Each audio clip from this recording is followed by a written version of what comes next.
홍익대 2025 정시 및 2026 수시 미술활동 보고서 작성을 위한 꿀팁 가져와 봤습니다.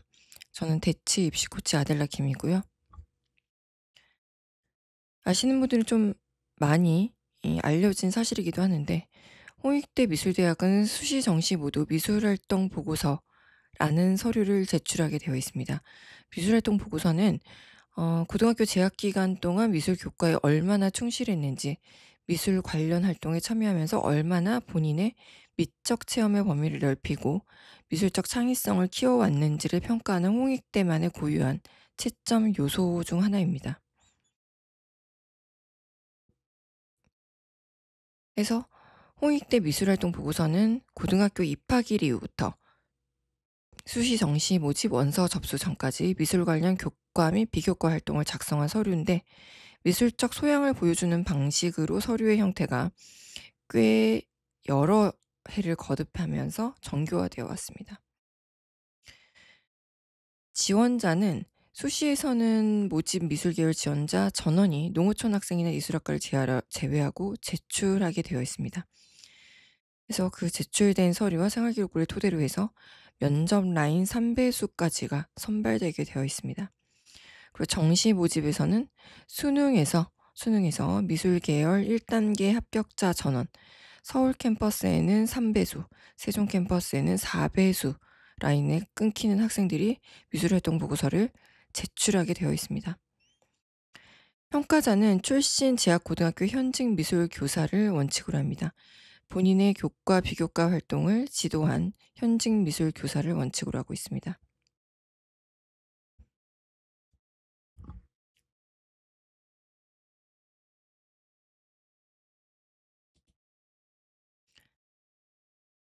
자, 다음 표는 올해 지원자들의 경쟁률과 그리고 작년 수능 백분위 변환 점수 70% 컷을 보여주는 표인데요. 일단 3배수 안에 드는 도예유리학과가 별다른 누락자 없이 미술활동 보고서를 제출할 수 있게 되겠네요. 작년에 추합 인원까지 제가 정리를 해놨거든요. 한번 자세히 보시고요.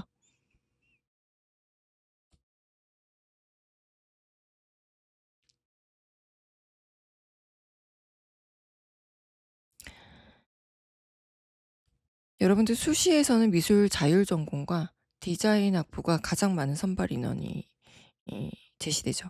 60명 정도가 넘게 되는데요. 정시에서는 그에 비해서 좀 소수의 선발 인원입니다. 그러다 보니까 수능 점수가 좀 크게 작동하는 이런 원리를 갖고 있습니다.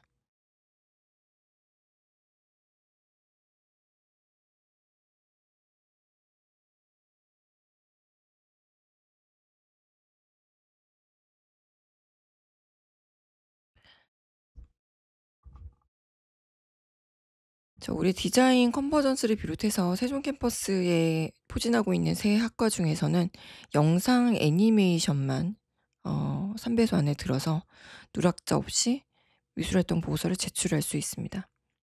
작년에는 게임 그래픽 학과에서 가장 많은 그 추합 인원이 돌았네요. 디자인 컨버전스 다음으로 가장 많은 추합 인원이 돌았네요.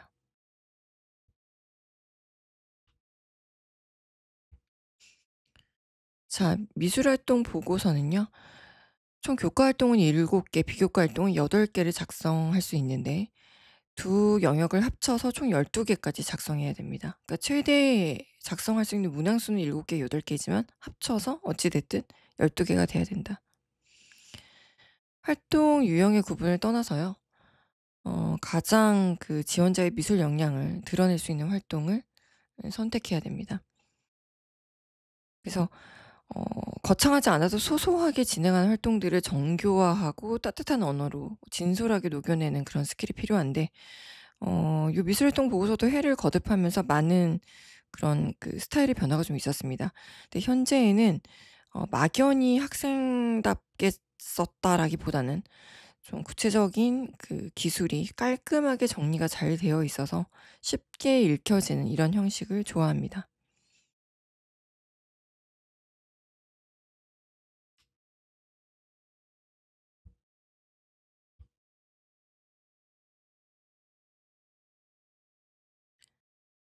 자, 입력하는 과정을 잠깐 설명을 좀 드리겠는데요. 작성하기 직전에 입력을 먼저 하셔야 됩니다. 그 자신의 개인정보를 입력을 하셔야 되는데, 지원자는 그 평가자를 먼저 지정을 해야 됩니다. 그 최종 확인을 거치는 지원자의 조력자로서 평가자의 역할이 미술활동 보고서에서는 무엇보다 중요합니다. 그래서 여러분들이 평소 미술 선생님과 돈독한 관계를 유지해 놓는 게 중요하고요. 평가 시 인제 학교 생활기록부에 기재되지 않은 활동의 경우에 평가자의 확인 여부를 살펴보게 됩니다. 그래서 평가자는 미술활동 보고서의 홍익대 홈페이지 회원 가입 및 교사 재직 사실 확인을 승인 과정을 거쳐야 됩니다. EPKI나 GPKI 행정 전자 서명 인증을 거쳐서 지원자의 관계를 작성하고 평가 후 최종 완료 버튼을 눌러 주셔야 됩니다. 그래서 지원자는 미술활동 보고서 내용 입력 후 평가자를 선택할 수 있습니다. 평가자는 정교사, 기간제 교사 모두 다 가능합니다.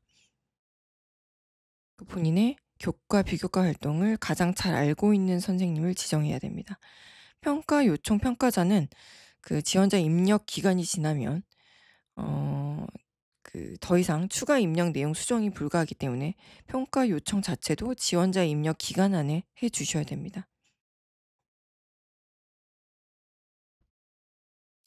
그리고 혹시 여러분들이 미술활동 보고서를 작성하시기 직전에 선생님 지정이 안 될 수도 있습니다. 검색이 안 될 때는 미술활동 보고서 홈페이지에 평가자로 회원가입이 되지 않았을 경우에, 평가자가 아직은, 그래서 지원자가 입력 기간에 평가자로 회원가입을 하시고 그리고 자신이 평가자로 지정할 수 있게끔 말씀을 드려야 됩니다. 그래서 해당 선생님의 재직 확인 절차가 완료되어야 평가자 지정이 가능합니다. 자, 교과는요.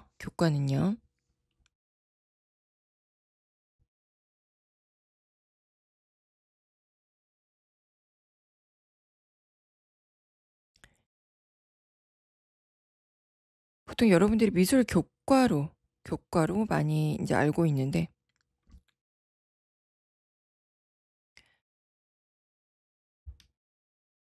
미술과 미술 창작, 미술 이론, 디자인 일반 등의 과목이 해당이 되게 됩니다. 그리고 미술 외 교과는 미술 교과와 함께 인제 국어, 수학, 영어 등의 과목이 해당이 되는데, 국어, 수학, 영어의 과목을 그냥 쓰는 게 아니라 미술 관련 활동의 수행평가를 작성해서 그 결과물이 세부 능력 및 특기 사항에 작성이 되어 있을 경우에만 제출이 가능합니다. 해서 600자 정도를 작성하셔야 되고요. 학기별로 나누어서 작성할 수 있습니다. 물론 오래 지원하시는 분들은 요 형태가 좀 변화되기 때문에 제가 잠시 후에 말씀드릴게요.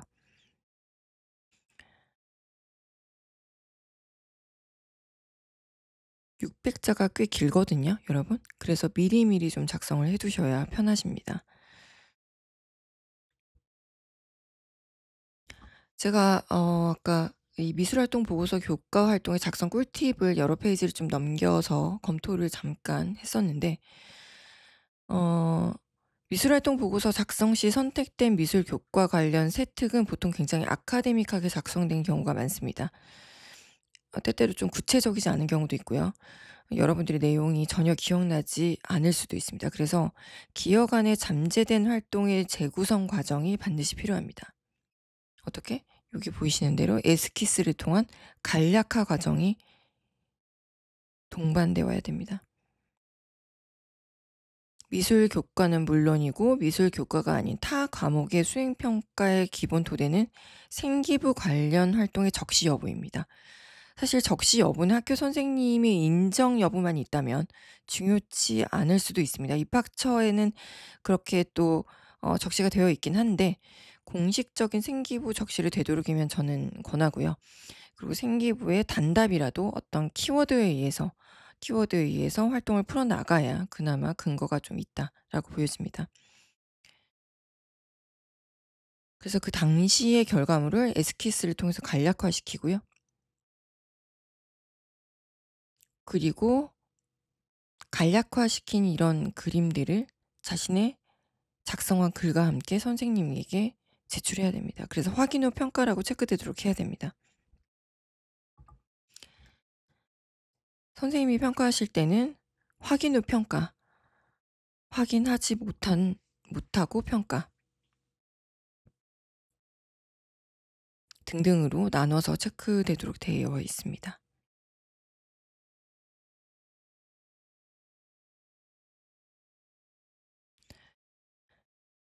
사실 홍대는요, 사회문화적인 관점에서 조망한 그림체를 굉장히 좋아합니다. 그래서 환경이나 다문화, 약자, 차별, 혐오 같은 윤리적 결론이 도출이 가능한 그런 메시지를 얻는다면은 좀 더 풍성한 읽을거리가 주어지게 돼서 점수 확보에 좀 더 유리하게 됩니다. 그리고 세 번째로는 여기 조형 요소와 원리의 구체적 기술이 있죠. 여러분들이 미술 교과서를 책방에서 한 번이라도 아니면 자습서라도 보시게 되면 조형 요소와 원리의 그 구성 요소들이 나와 있습니다. 조형 요소라는 것은 작품을 구성하는 세부적인 마이크로한 요소를 말하고요.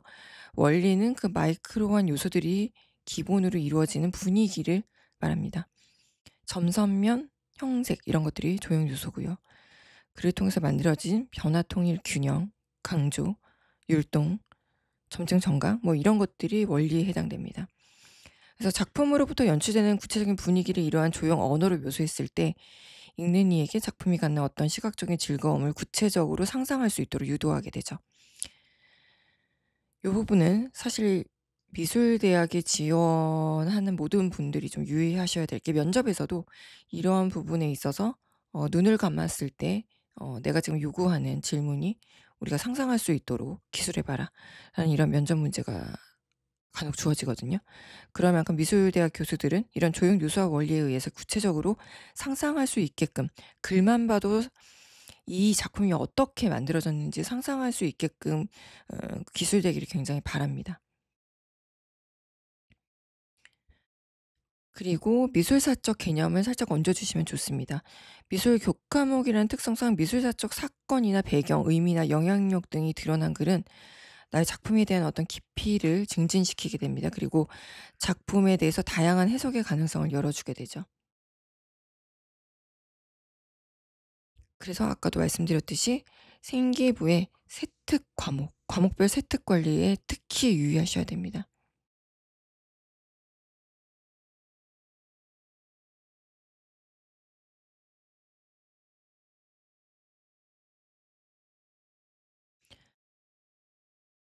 자, 미술활동 보고서의 비교과 파트의 구성입니다. 제가 아까 살짝 넘겨봤었는데 교과 파트가 아니라 여기 지금 표로 지워진 건 비교과 파트의 구성입니다. 그래서 요렇게 변화가 된다는 거고요. 먼저 기존의 비교과 파트를 제가 잠깐 말씀을 드릴게요. 생기부에서 비교과 파트라는 건요. 성적 처리되는 교과 활동을 제외한 모든 미술 활동을 의미합니다. 그래서 자율 진로 동아리, 심지어 행동 특성 및 발달을 얘기한 맨 끝장에 있죠. 그리고 수상 실적은 한 학기에 2개씩 제시가 가능합니다. 그래서 주간 기관과 같은 어떤 뚜렷한 성격을 가진 활동이라면 무조건 추천을 드립니다. 그리고 일회성보다는 단기적인 활동보다는 장기적으로 꾸준한 지속 가능성이 있는 활동이 좋은 평가를 받습니다. 그래서 제가 다관왕을 시켰던 학생들의 같은 경우 보면은 지속적으로 3 년간 하나의 주제를 가지고 꾸준하게 밀어붙인 경우가 좋은 평가를 좀 받았습니다. 그래서 3 학년 때 최종 결론으로 이어질 때 이 활동이 최종적으로 성공을 했는지 실패했는지의 여부를 떠나서 내가 얻은 바를 좀 차분하게 잘 제시를 했을 때 고런 활동이 또 많을 때 내가 내신에서 놓친 등급차를 극복할 만큼의 파워를 갖고 있습니다. 명심하길 바라고요. 두 번째 비교과 활동 작성에서 중요하게 보셔야 될 부분은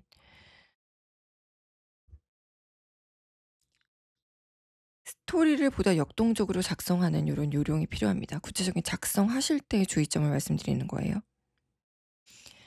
아까도 잠깐 말씀드렸지만 반성적 시각을 제시하면 더 학생다워 보입니다.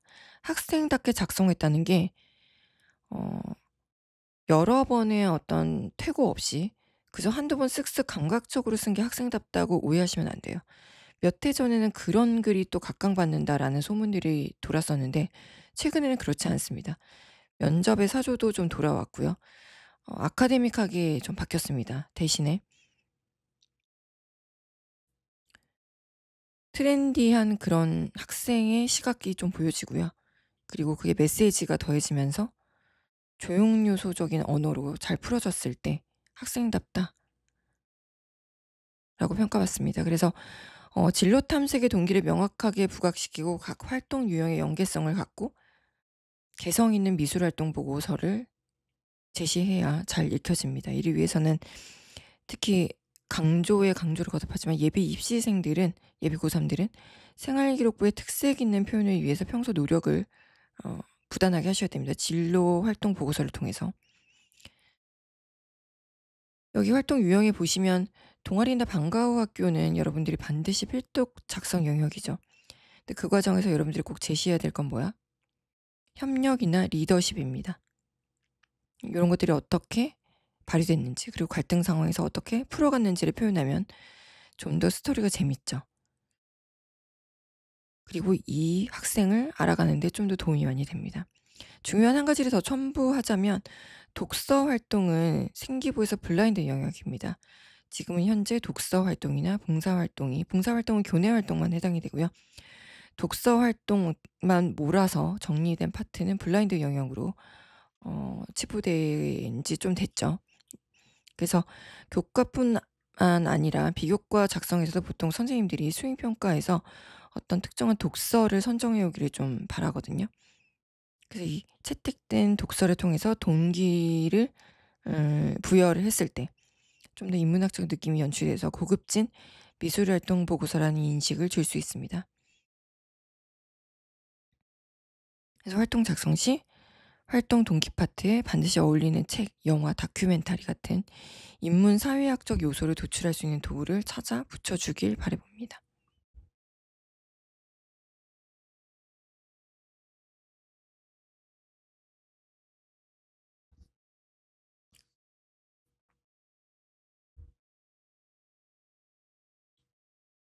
쭉 읽어 보셨죠?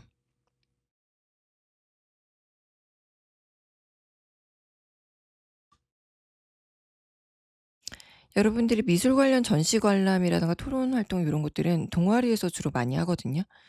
근데 요런 활동을 따로 할 수 없을 경우도 좀 있어요. 그래서 조런 활동을 외부에서 본인이 했을 경우에는 자신이 교과 활동이라든가 비교과 활동에 책을 통해서 같이 엮어서 콜라보해서 풀어내는 요런 방법을 쓰셔야지 외부 활동으로 보여지지 않습니다. 나름의 스킬이라고 좀 할 수 있겠죠.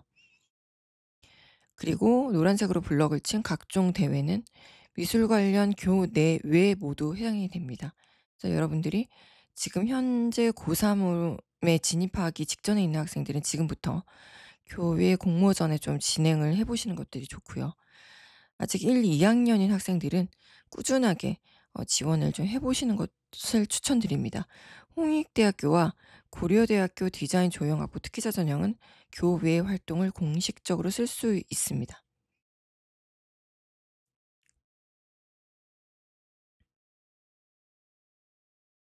그래서 비교과 활동은 활동 내용 소개 100 자, 내용을 300 자 요렇게 쓸 수 있습니다.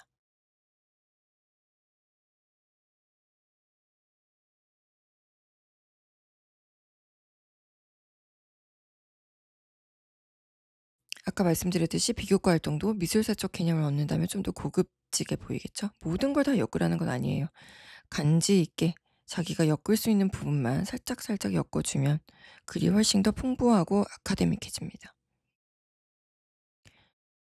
자, 올해 수시 미술활동 보고서를 작성하셔야 될 분들의 교과 활동 유형의 변동 사항 제시해 드리겠습니다. 과목 중심의 교과 활동이 2026년도부터는 올해 지원하시는 학생들부터는 유형 중심으로 선택 구조가 개편될 예정입니다. 그래서 학기당 한 건 중심의 활동이 5가지 유형을 중심으로 복수의 과목으로 활동 기재 가능합니다. 독특한 거는 조형 활동에서 2 차원뿐만 아니라 3 차원 조형 활동까지도 아우르는 입체 구성 활동까지 표현할 수 있고, 특히 사진이나 비디오, 컴퓨터 등의 다양한 매체 표현의 조합이 좀 두드러지죠. 그래서 감상에서는 여러분들이 감상의 펠드만의 비평론을 좀 보시면 감상의 방법이 있거든요, 4 단계에 걸쳐서. 그런 것들을 참고하셔서 감상의 평을 좀 작성하시면 좀 더 아카데믹해 보이고요.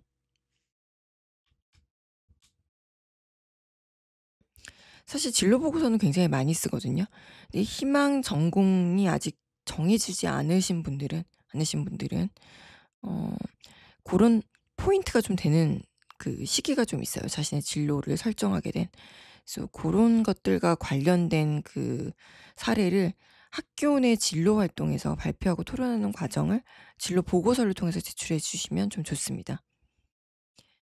예천 생활기록부에는 이런 진로 희망 진로 파트를 따로 작성할 수 있는 그 블럭이 있었거든요. 근데 그게 현재에서는 크게 두각되지 않기 때문에 진로 파트에서 요것을 교내 진로 활동이 또 진로 교육 활동이 있을 수 있어요, 자기 진로 전공에 맞춰서. 고때 좀 제안해 주시면 좋겠습니다. 그리고 그 자기 진로에 맞는 작품 제작을 통해서 그 결과물을 같이 제출해 주시면 좋습니다, 그 결과에 대한 과정을.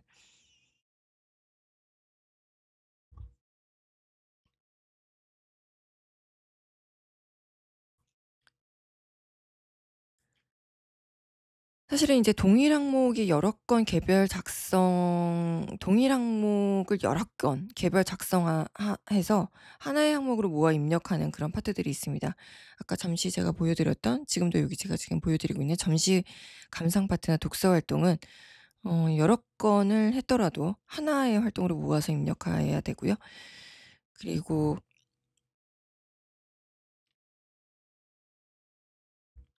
각종 미술 대회 활동은요, 되도록이면 오피셜한 활동을 하시기를 좀 추천드립니다.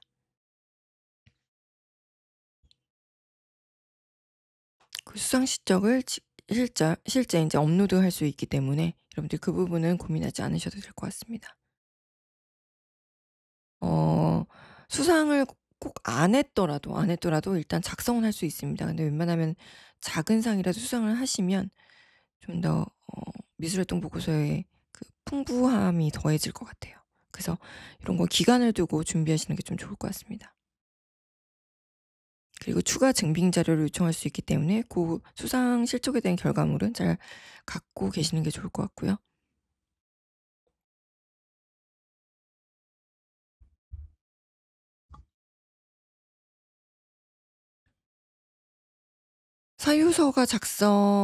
사유서를 작성을 해야 될 경우가 꼭 있습니다. 본인을 지도한 미술 외 현직 타 교과 교사 혹은 평가자가 없을 시, 본인을 지도한 미술 교사가 현재는 교감 선생님이 됐을 경우, 타 교과 교사일 경우에는 사유서를 작성하셔야 됩니다. 그리고 내용 정정을 요청을 받을 경우도 있거든요. 그건 이제 지원자가 평가 요청한 내용에 대해서 평가자가 지원자에게 작성 내용에 오류가 있거나 내용을 보완하기 위해서 그 지원자에게 지원자 어 작성 그 기간 내에 정정 요청을 한 경우, 지원자는 평가자가 어 요청한 그 내용을 수정해서 구체적 사유를 확인한 후 수정해서 재제출할 수 있습니다. 그리고 마지막으로 꼭 평가 요청을 해야 되고요. 평가자가 본래 지정한, 네, 오타가 있어서 죄송합니다. 본래 지정한 평가자가 본인이 아닌 다른 평가자를 지정해 줄 것을 요구했을 때 그때 수정을 눌러서 평가자를 재지정한 뒤 평가 요청을 해야 합니다.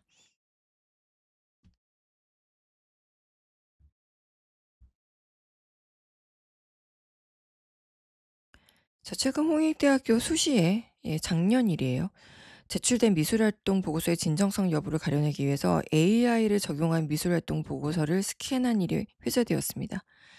그래서 본인이 진정성 있게 쓴 게 아닌 AI를 적용한 미술활동 보고서가 어떤 건지 가려내서 직접 메일로 본인에게 연락을 취해서 그 활동에 대한 자료를 요청하고 진위 여부를 가려내었다고 합니다. 약간 충격적으로 다가오기도 했는데요. 저 아델라 코치와 컨설팅을 진행했던 학생들에게는 이런 불상사가 일어나지 않았지만 미술 활동 보고서라는 취지에 부합하기 위해서 우리가 가장 먼저 생각해야 될 것은 무엇인지를 한번 고민해 보게 되는 그런 계기가 됐거든요. 미술이라는 활동을 얼마나 즐기고 있었는지 약간 성찰이 가장 먼저 보고서에 드러나야 된다라는 것을 좀 깨달았습니다. 사실 굉장히 아카데믹한 이런 교과 활동에서도 갖춰진 틀이지만 그 안에서 얼마나 또 재미를 느꼈는지, 또 참신한 비교과 활동을 찾기 위해서 어떤 노력을 읽어왔는지, 또 자신의 진로를 포기하지 않고 꾸준한 어떤 성찰이 지속 가능성 있게 학교 생활기록부를 거쳐서 미술활동 보고서를 통해서 구체적으로 드러냈는지에 대한 노력을 우리가 진정성 있게 보여줘야 되겠다는 생각이 좀 더 들었습니다. 홍익대 비실기 미술대학 정시 지원자들은 한 열흘 정도 남았죠. 남은 열흘이라는 시간 동안에 이런 의미 부여에 좀 더 힘써야 될 것이고요. 그리고 이런 그 진정성이 드러나지 않았다고 생각되면 쪼끔이나마 시간이 있을 때 글을 다시 한번 뒤집어서 재작성해 볼 수 있는 용기가 필요하다 생각합니다. 그래서 올해 수시를 지원하고자 하는 학생들은 그동안 생기부를 또 정리해 보면서 2 년간 아직은 최종 2 학년 생기부가 나오지 않았겠지만 이미 관련된 서류를 선생님들한테 많이 제출을 해서 어떤 내용이 들어갈지가 예측이 되니까 그 부분에서 미술활동 보고서에 작성할 내용을 미리 선정하고 세부 내용을 검토하고 미리 대략적으로 중요한 것들은 작성을 해 놓아야 당황하지 않을 수 있고요.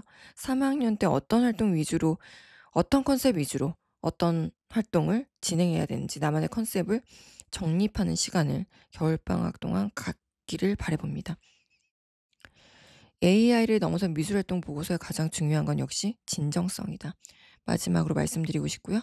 저는 대치 입시 코치 아델라 킴이었습니다. 시청해 주셔서 감사합니다.